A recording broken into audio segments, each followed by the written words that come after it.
नमस्कार, मी रोहित वसंतराव पाटील.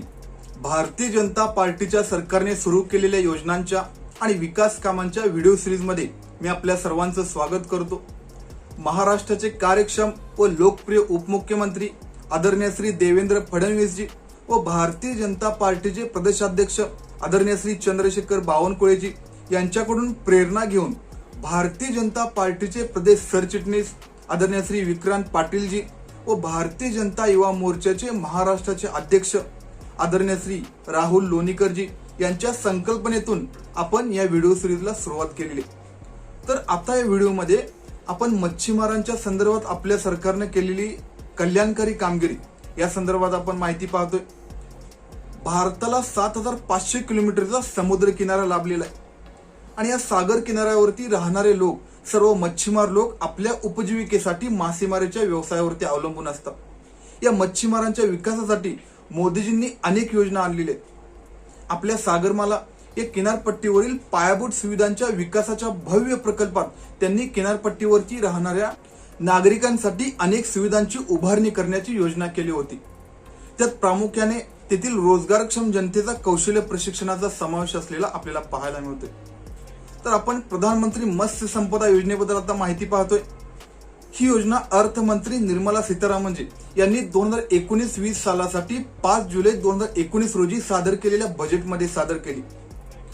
मोदीजींच्या सरकारतर्फे भारतातील मत्स्य व्यवसायातील त्रुटी दूर करून आणि त्या क्षेत्राच्या विकासाला आवश्यक असे सर्व उपाय करणे या उद्देशाने ही योजना सुरू केलेली आहे. या योजनेद्वारे एक नीलक्रांती घडवून आणण्याचं उद्दिष्ट समोर ठेवण्यात आलेलं आहे.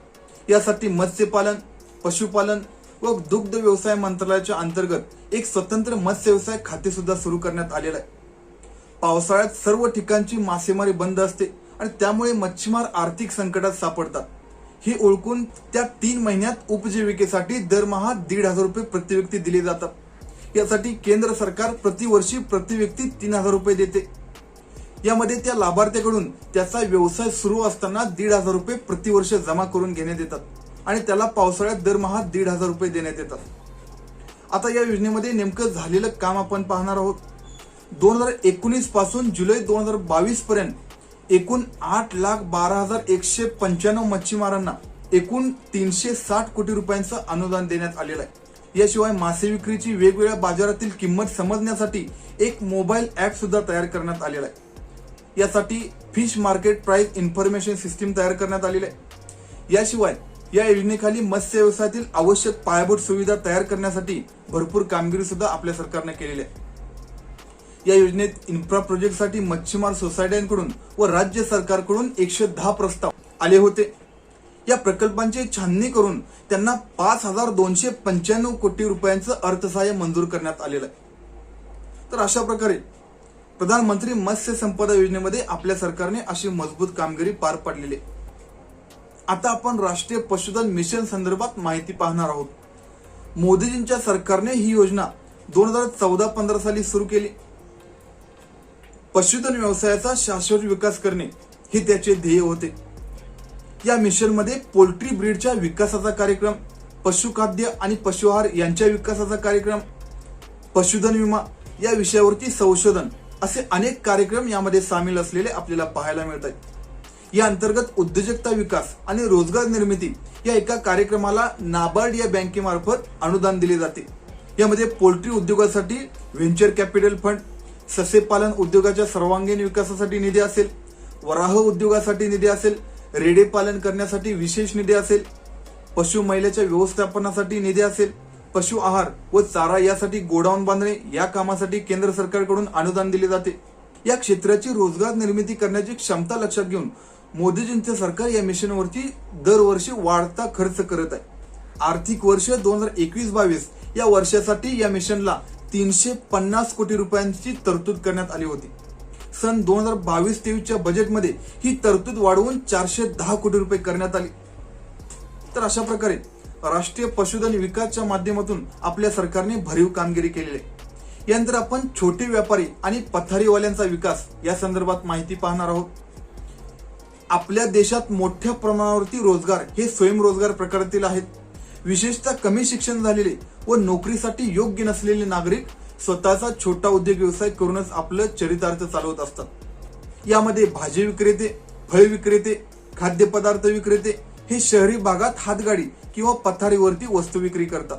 या लोकांचा असंघटित उद्योगात समावेश होतो आणि अशा प्रकारे योजनांच्या माध्यमातून त्यांचं कल्याण साधण्याचं काम आपल्या सरकारनं केलेलं आहे। आता आपण प्रधानमंत्री स्वनिधी योजनेबद्दल माहिती पाहतोय। रस्त्यावरील हातगाडीवाले, पथारीवाले यांचा व्यवसाय कोरोना काळातील लॉकडाऊनमुळे बंद पडला होता, त्यामुळे हा वर्ग आर्थिक अडचणीत आला होता। मोदीजींनी त्यांना प्रधानमंत्री गरीब कल्याण अन्न योजनेत मोफत अन्नधान्य देऊन त्यांच्या भोजनाची सोय केली। मात्र मध्यंतरीच्या कार्यकाळामध्ये त्यांचा व्यवसाय बंद पडला असल्याने त्यांच्या हातातील खेळते भांडवल संपलेले होते। त्यामुळे लॉकडाऊन उठल्यावरती आपला धंदा परत सुरू करण्यासाठी त्यांना आवश्यक असलेले खेळते भांडवल उपलब्ध करून देण्यासाठी मोदीजींनी जून 2020 मध्ये ही योजना सुरू केलेली आहे। ज्या पथारीवाल्या किंवा हातगाडीवाल्यांकडे स्थानिक प्रशासनाने दिलेले लायसन्स किंवा बिल्ला असेल त्याला या योजनेच्या अंतर्गत अर्ज करता येईल। अशा पथारीवाल्यांना 10,000 रुपयांचे कर्ज खेळत्या भांडवलासाठी विनातारण देण्यात येईल। हे कर्ज त्याने वर्षभरात हप्त्याने परत फेडायचे आहेत। या कर्जावरती लागणारे व्याज त्या बँकेच्या नियमानुसार लावण्यात येईल। मोदींच्या सरकारने त्या व्याजावरती 60% प्रतिवार्षिक दराने अनुदान देण्याचं काम केलेलं आहे। ही वार्षिक व्याजाच्या अनुदानाची रक्कम सरकार थेट कर्जदारांच्या बँक खात्यात जमा करेल। जर कर्जदाराने पहिले कर्ज नियमितपणे भरले तर त्याला पुढील 20,000 रुपये आणि 50,000 रुपयांची खेळत्या भांडवलाची कर्जे सुद्धा देण्याची सोय या योजनेमध्ये करण्यात आलेली आपल्याला पाहायला मिळते। आता या योजनेमध्ये आपल्या सरकारची कामगिरी आपण पाहणार आहोत। या योजनेत पहिल्या टप्प्यात कर्जासाठी एकूण 47,82,389 अर्ज प्राप्त झाले होते। त्यापैकी 37,42,795 अर्ज मंजूर करण्यात आले। यापैकी 34,66,759 कर्जे प्रत्यक्षपणे देण्यात आलेले। त्यापैकी 17,28,938 कर्जांची परतफेड करण्यात आलेली। तर अशा प्रकारे प्रधानमंत्री स्वनिधीच्या माध्यमातून आपल्या सरकारने अतिशय मजबूत पद्धतीने ही कामगिरी पार पाडलेली। आता आपण national pension scheme for traders या संदर्भात माहिती पाहणार आहोत। ही योजना किरकोळ व्यापारी, छोटे दुकानदार, स्वयंरोजगारित व्यक्ती यांना लागू होते। जर अशी व्यक्ती आयकर भरत असेल, तो प्रधानमंत्री श्रमयोगी मानधन योजनेचा सभासद असेल, त्यांची वार्षिक उलाढाल 1,50,00,000 जास्त असेल किंवा तो कोणत्याही पेन्शन योजनेचा सभासद असेल तर त्याला ही योजना लागू होत नाही। ही ऐच्छिक व आर्थिक सहभागाची योजना आहे। वय वर्ष 18 ते 40 दरम्यान पात्र व्यक्ती या योजनेमध्ये सहभागी होऊ शकतात। या योजनेत सहभागी व्यक्तीच्या वयाला 60 वर्षे पूर्ण झाल्यावरती त्याला आयुष्यभर दरमहा 3,000 रुपये पेन्शन मिळते। त्या व्यक्तीच्या पश्चात त्याच्या पत्नीला किंवा पतीला त्यांच्या आयुष्यभर 50% फॅमिली पेन्शन मिळते। या पेन्शनचा हप्ता सहभागी होणाऱ्या व्यक्तीच्या वयानुसार ठरतो। सहभागी व्यक्ती जेवढा हप्ता दरमहा भरतो तेवढीच रक्कम मोदीजींचं सरकार त्याच्या खात्यात भरत असते। तर अशा प्रकारे national pension scheme for traders यामध्ये आपल्या सरकारने अशा पद्धतीने तरतुदी ऍड केलेल्या आपल्याला पाहायला मिळतात। या व्हिडिओमध्ये आपण देशातील मच्छीमारांचा विकास, राष्ट्रीय पशुधन मिशन व छोटे व्यापारी आणि पथारीवाल्यांचा विकास या संदर्भात माहिती पाहिली। धन्यवाद।